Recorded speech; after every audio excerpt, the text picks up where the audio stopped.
the bulk modulus of copper is 1.4 into 10 to the power 11 Pascal, and the coefficient of linear expansion is itna.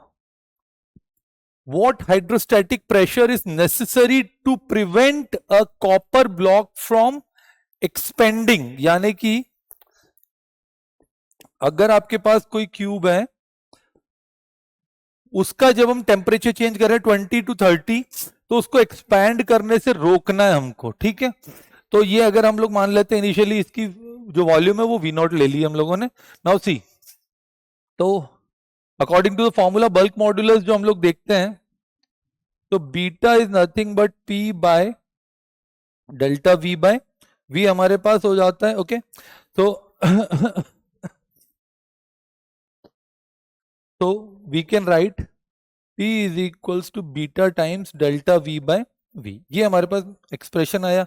लेकिन क्योंकि यहां पर coefficient of linear expansion है and there is a relation between volumetric coefficient of volumetric expansion and that of linear expansion, तो जो gamma होता है वो होता है 3 ट्राइस of alpha.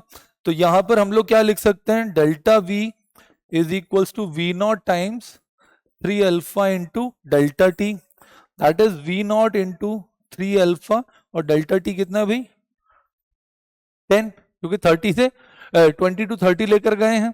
Now on putting the value हम लोग क्या कर रहे हैं, बीटा की वैल्यू हमारे पास कितनी है 1.4 into 10 to the power 11 into delta V is nothing but V0 times 3 into alpha, alpha is 1.3 into 10 to the power -5 into 10 divided by V0, तो ये कैंसिल हो जाता है।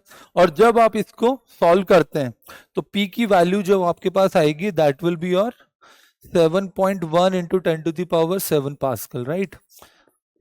आई होप यहां तक की बात क्लियर होगी, ये बहुत इजी सा क्वेश्चन था।